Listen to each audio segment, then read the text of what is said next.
witnessed and what I've witnessed, and this is what I was asked to speak about today, was having witnessed the effects of climate change in my career, which has spanned over 25 years within the aid sector.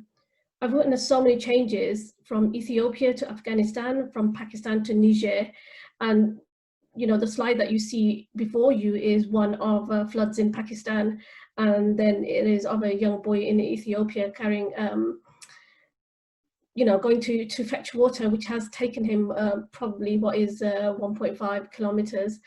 And this picture of this young boy just reminds you of the images that you saw. I mean, for many of us who see on our screens, but if you knew this image prior to when I had visited, and what you would have seen was a good couple of years ago, 10, 15 years ago, you would have seen that this land was good land in the sense that there were trees there and there was a stream running through it. And unfortunately, due to issues around climate change and the fact that a lot of people had chopped down wood for fire in order to ensure that they were able to sustain themselves and their livelihoods. This is what you're seeing around the world at the moment, particularly around, oh, are you not seeing, they're not seeing the Ethiopian boy. I think what it is Shannon's picture is probably on there, but that's fine. But as you know, the impact of climate change is multifaceted. Its impact has been felt by the most marginalized communities who lack the adaptive capacity to cope within the rapid changing climate. We have seen time and time again from the daily work that we do, for example, water and food insecurity are one of the most key challenging issues facing our communities. We're working with in the Sahel region, which is Mali, Niger, and the places around that, and particularly in East Africa. And what we're seeing is communities who are often led climate dependent livelihoods, such as agriculture and fishing, they've been severely impacted by the effects of climate change. For example, a country that I've recently visited, Niger, 80% of Niger's population rely on agriculture for their food and income. Most crops grow and raise livestock on small family farms. However, drought and flooding are increasingly threatening livelihoods and food security, meaning that regular food crises over the last few decades have pushed more and more people into hunger and poverty. And it has worn their ability down to withstand the climate shocks. And so what ends up happening is that within that increased climate variability, where drought has led to significant land degradation, livestock loss, to water and food insecurity. And what we're seeing is that in vast majority of places that we're working, we're now seeing that. And the results of this are whole communities and often nations that fall further into poverty as a result of climate change. And interestingly, that we'll go on to speaking about that as we move forward. And for example, let me just give you an example. When we're increasingly seeing how climate change can cause insecurity and lead to mass displacement or migration, at the end of 2019, 5.1 million people in 95 countries and territories were living in displacement. The countries with the highest number of internally displaced people were in Afghanistan. We saw the droughts in Afghanistan, 1.2 million people were displaced. In India, 590,000 people were displaced. In Ethiopia, 390,000 people were displaced. In Philippines, 364,000. And in Sudan, in the country that we work in, 272,000 people were displaced. That means what we're seeing is increased climate-induced migration, which means that things related to increased climate migration, for example, in Mali, have led community to kind of do southwards migration of issues around, migration of fishing, agriculture, and livestock, keeping communities and the population in a dense and much higher increased area, which means that there ends up being conflict between pastoralists. So those are the people that move from place to place. You'll see conflict between fishermen and farmers. And so what we've noticed is that similar climate-related conflicts can, many of them, for example, in Ethiopia, when I went to the southern Somali region of Ethiopia at the beginning of this year, what we saw was one particular place where you can get water, but what happened was 5 tribes, due to climate change, had come to one area to collect this water, which meant that there was going to be conflict and insecurity. But what happened was during this period was that tribal leaders came together in order to stop some of that insecurity. And what we're saying is, if unhindered, climate change will continue to alter food and water availability. It will increase the risk of resource scarcity and can lead increased forced migration and displacement. And all these factors present a growing risk to geopolitical and economic stability, which in turn could affect global security, development, and well-being across the globe. And one of the things I wanted to say was, so again, Foosteps for Climate had asked me, what are the actions that Islamic Relief is taking? And if I can get the next slide, please, Shannon. Some of the things that we do at Islamic Relief, we advocate for pro-poor climate change policies and measures that adequately reflect the experience and the needs for most of those people affected by climate disasters. Here, for example, you have local-led dialogues, which is groups of women who are actually who are in places like Afghanistan and Pakistan, who lead on the issues around climate change of areas that affect them. If they can't go to the water source, then how can we get a water source to them? If they are unable to, actually think about moving. So what ends up happening in places like Pakistan is what you're seeing is where mass desertification has happened, you will find lots of people coming from rural areas into urban.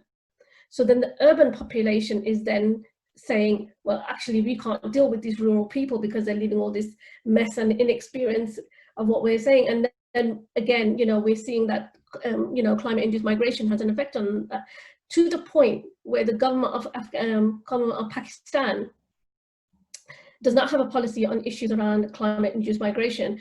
And so what we're doing as an organization is actually leading on some of those dialogues around that. And what we want to ensure is that people are at the heart of the decision making. People like these women in this group who are leading on Talanoa dialogue are actually at the heart of the decision making table, because it is their lives and the lives of their future generation that will be affected. Can I get the next slide, please? And then we've got local-led interventions, and these are some of the actions that Islamic Relief is taking when it comes to work with communities and local-led work around vulnerability and drought. I mean, for example, we have here in Ethiopia and Somalia, some of the work that we've done, particularly around solar panels, that actually provide water to schools and provide water to different varying sources, including some of the communal gardens that have been planted, particularly for crop vegetation and other things. One of the biggest things is when you see places like this, you see the drought and you see the desertification, but you see an ever greater threat to their survival as people. And you will see that within indigenous communities as trees are being knocked down. But what you will also see is not only is there mass desertification, but also see massive amounts of flooding where trees no longer exist. For example, if you have a look at the bottom left picture, what we see is we're funding a lot of work to do with micro dams, which is harvesting rainwater and irrigation systems that are part of the adaptive agricultural training that we provide as an organization. Can I get the next slide, please, Shannon? So one of the other things that I want to talk to you about is Islamic Relief's climate-sensitive development work in the world's poorest and most fragile countries concentrates on adaptation. From this, what we do is we can share learning widely and contribute to advocacy towards policy, which put locally led people, community-based adaptation, and the center of national climate response right at the heart of decision-making processes. We recognize the limitations of adaptation as an organization. And what we're saying is that whilst the scale of loss and damage in the face of destructive weather events and slow onset disruption overwhelm such efforts, we recognize loss and damage is clearly an ethical and moral concern. And as Islamic Relief, we are committed as an organization on an international, regional and national front to ensure, for instance, that loss and damage is a permanent agenda item in all the multilateral climate negotiations, particularly around financing. And beyond that, we're talking about even the financial arm of the Warsaw International Mechanism, that the inclusion of loss and damage is actually in the global stocktake. And when you look at I mean, I'm sure many of you are familiar with the Paris Agreement, and when you look at the Paris Agreement, when you look at the nationally determined contributions, you will see that within those contributions, the global stock take on loss and damage, you know, is minimal. And what we want to ensure that there is a permanent agenda for it, and we can't do that without the work of, you know, working in partnership here. I mean, you see, you know, we're working with environmental journalists in that previous slide to be able to become the voice of people within the Pakistan region, for example, because if you do not get environmental journalists on side, what you end up doing is getting an argument based on there is no climate crisis. So one of the things that we're doing is trying to ensure that everybody from the climate journalists to government are part of the process of what we're doing in terms of our work on the ground. The other thing is, which is really interesting, is that we've collaborated with Greenpeace in Middle East and North Africa, in which we're driving a climate youth movement of what we're hopefully, is a movement of 1 million young people who will move forward towards climate change. And that's to amplify the voices of our communities and the individuals who are going to be most likely affected by climate change. It is our generation that is probably speaking out, but it's their generation that is going to have to deal with the loss. And it is, you know, again, we do not want our work, which is frontline addressing the humanitarian fallout of climate disasters that we've been working on for several decades, to just end here.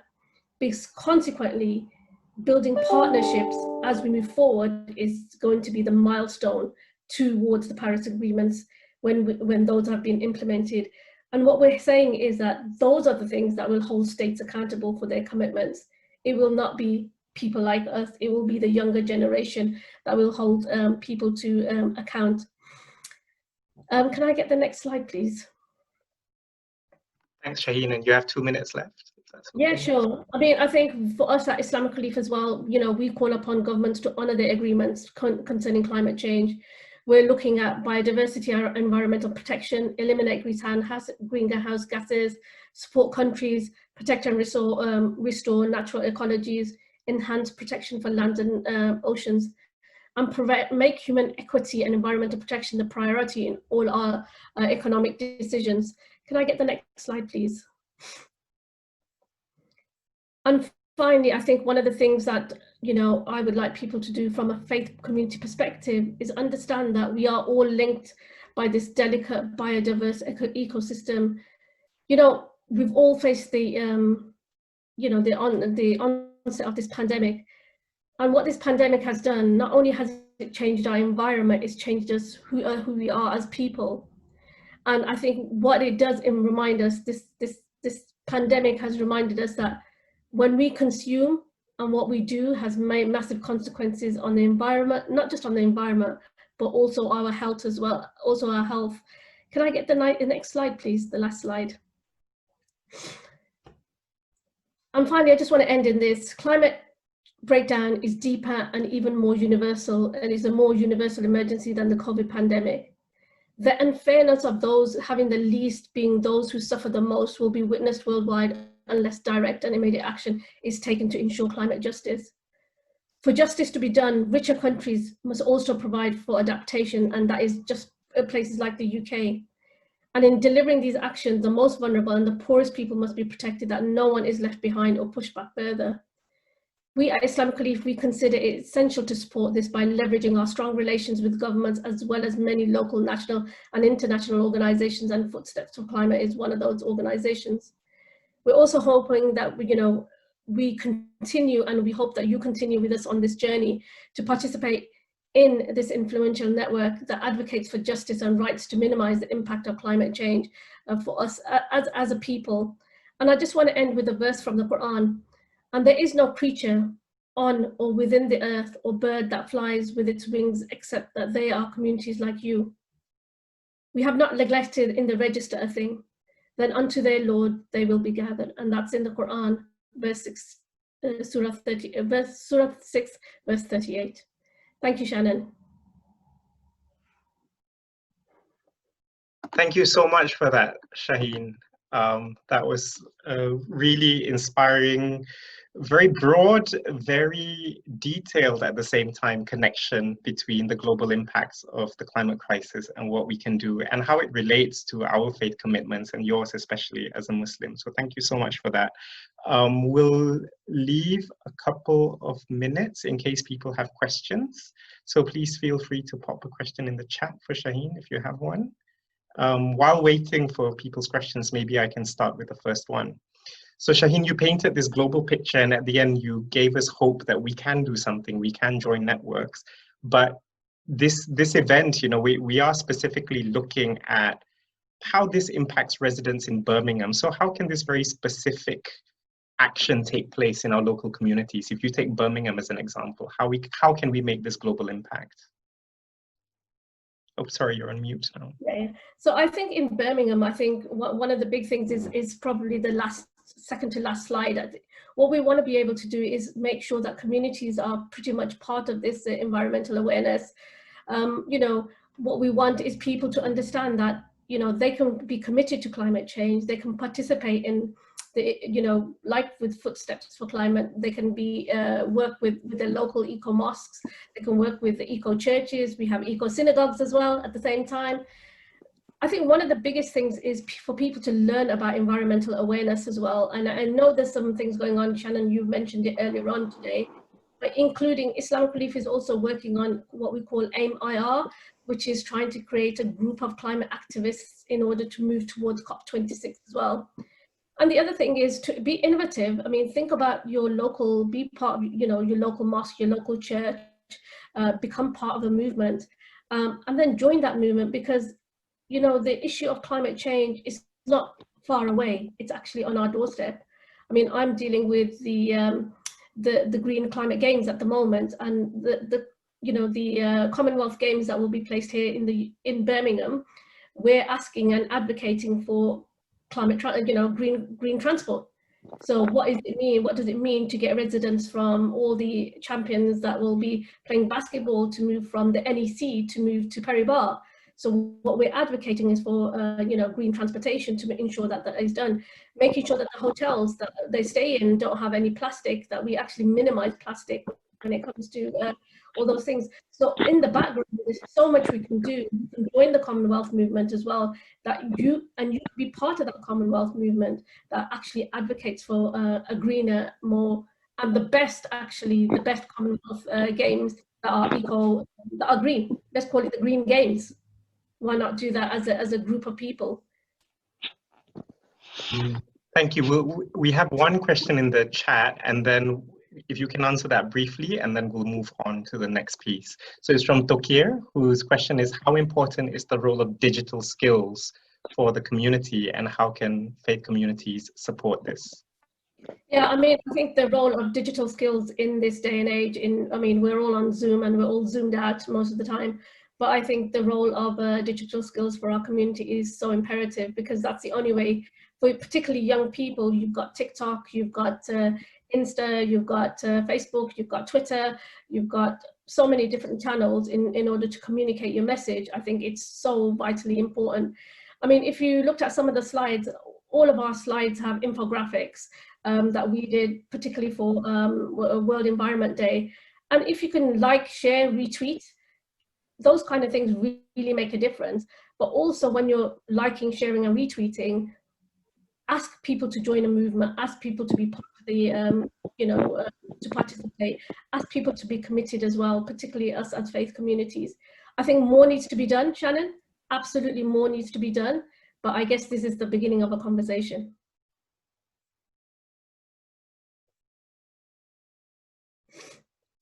Thank you so much for that, Shahin. I was trying to do too many things at once. I just wanted to show people the infographic that you were talking about.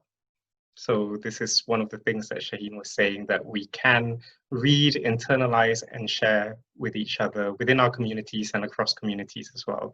Thank you so much, Shahin. I think you covered a lot of ground and inspired all of us. Like, how can we as individuals and part of our faith communities really join up in concrete global action? You know, this idea about the Green Commonwealth Games, I really like that, and the role that faith communities can play in that. you know, from where we are, from Birmingham or wherever you are in the country. So thank you so much for that. I know you have to go to another meeting, so you might stay with us for as long as you can, and you might drop off. But thank you again for being with us.